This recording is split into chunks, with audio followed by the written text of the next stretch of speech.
திருப்புகழை செப்பிவிட்ட அருணகிரி முருகனை கண்ட இடம் அண்ணாமலை திருவண்ணாமலை.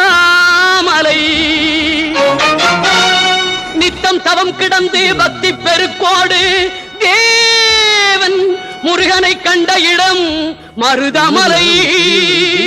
நித்தம் தவம் கிடந்து பக்தி பெருக்கோடு தேவன் முருகனை கண்ட இடம் மருதமலை.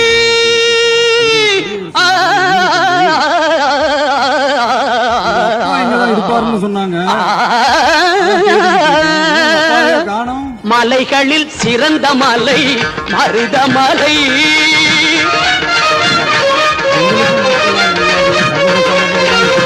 மலைகளில் சிறந்த மலை மருதமலை. சிவன் மகன் வந்து விளையாடும்